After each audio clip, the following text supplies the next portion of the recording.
Mr. Simon O'Connor. Mr. Chair. I move that the question be Chair. now put. I Mr. call Chair.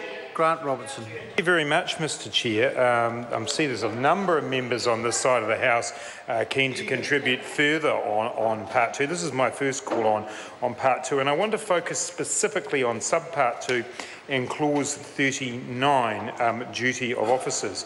And at the risk of raising the ire of the Chair, I do need to refer back to, oh dear, I do need to refer back to clause 13A, which I'm fortunately doing right at this moment, clause 13A, which is around the meaning of officer, which we discussed in Part 1, because this is relevant to clause 39, because there is a new clause 39(1)A introduced by the Minister in his extensive SOP, which says that for the purposes of subsection 1, an officer of a PCBU must exercise the care, diligence and skill that a reasonable officer would exercise in the same circumstances. And then I'll go on to talk about the next bit. The question we were raising when we were debating clause 13A is that the definition of an officer is so narrow as to potentially exclude the people we believe actually will have the most practical role in terms of health and safety. And Mr. Chair, I would suggest that I have a concern about section 39(1)A as to the fact that because we didn't amend section 13A to expand that definition of officer, we now have the narrow definition, effectively a director, possibly a chief executive officer type role. We then have within 1A, the officer of the PCBU been asked to exercise care and diligence, that's good, and skill that a reasonable officer would exercise in the same circumstances, taking into account without limitation, sort of on both hands, and these are the critical subclauses, Mr. Chair, the nature of the business or undertaking and the position of the officer and the nature of the responsibilities undertaken by the officer. And that is the very problem with the definition that we have of the officer.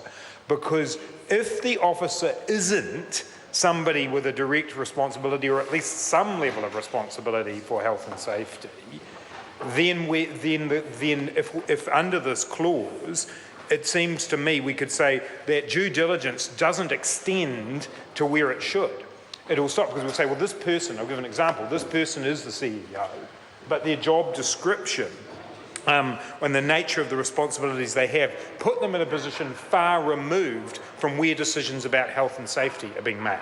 And so the concern I've got is that I don't, and the Minister may be able to enlighten us how this particular subclause comes to be here. I suspect it's because clause 39(1) is seen to be too broad, that due diligence was too wide because of the definition of due diligence has now also is also included in section 2, and I suspect it's because it's probably seen to be too wide as to potentially put too much burden upon the people who are undertaking the role of officers within a PCBU.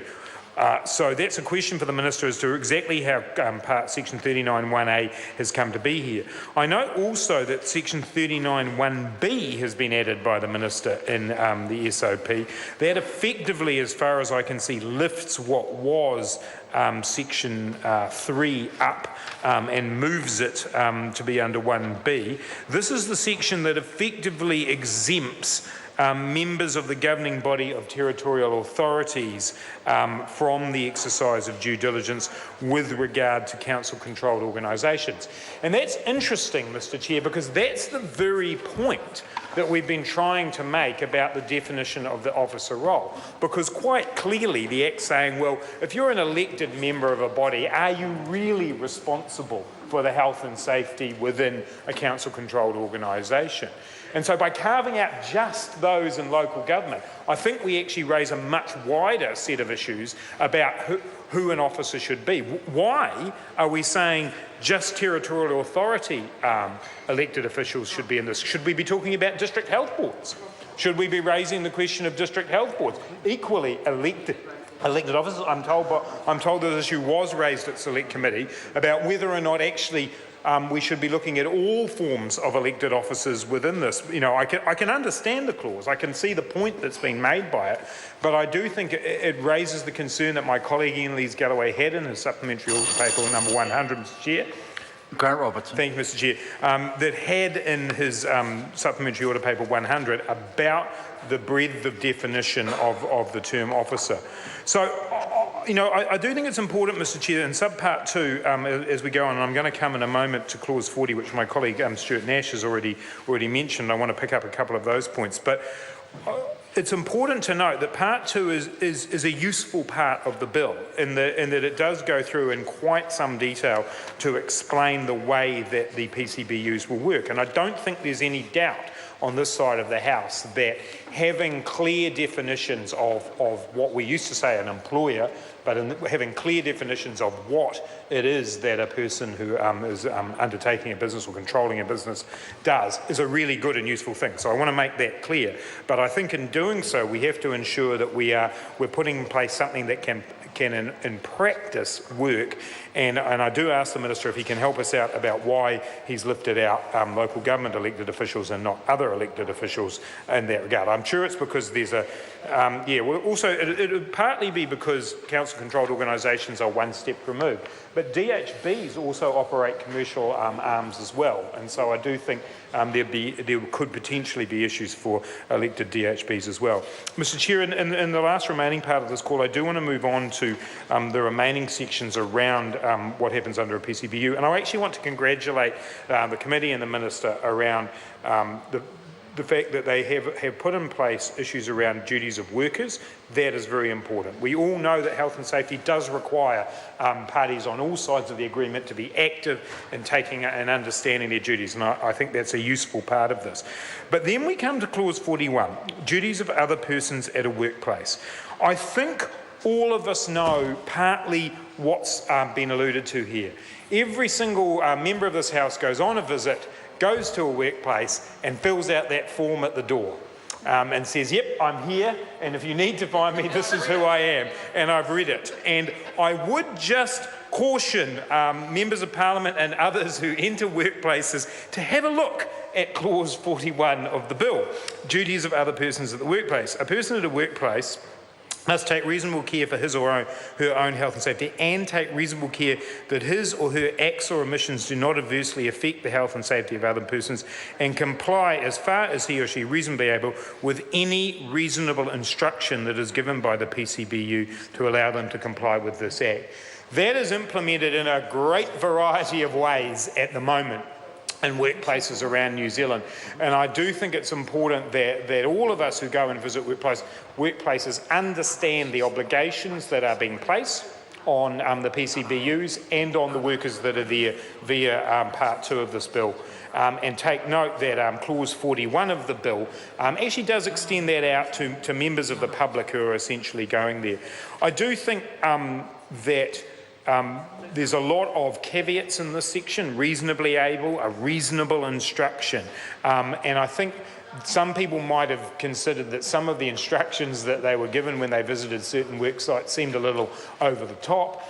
That's because people are taking this seriously. This part of the bill will most certainly do that. Mr Chair, I just want to briefly, because I've only got a short amount of time remaining in this call, make reference to subpart 3, which of course relates to offences. And obviously, again, I want to congratulate the drafters of this bill, because having clearly stated the duties, it is important then to have some sort of penalty. There's no point in having these duties in place unless there is some kind of mechanism for dealing with those who will breach them. In clause 42, we've got reckless conduct, the offence of failing to comply with the duty, and some very, very serious fines.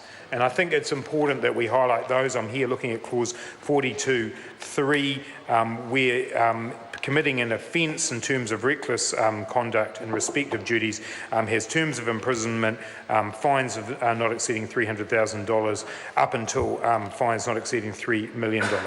Clearly, Mr Chair, we have to take this seriously. We know from the cases that have been before the courts in recent times that it's important for people to understand. I would be interested in members who were on the committee if there were submissions to see these fines and imprisonment terms increased, because quite clearly the court cases that have been going through in recent times, particularly with regard to the forestry industry, have seen the most horrific stories. We need to ensure the fines are appropriate.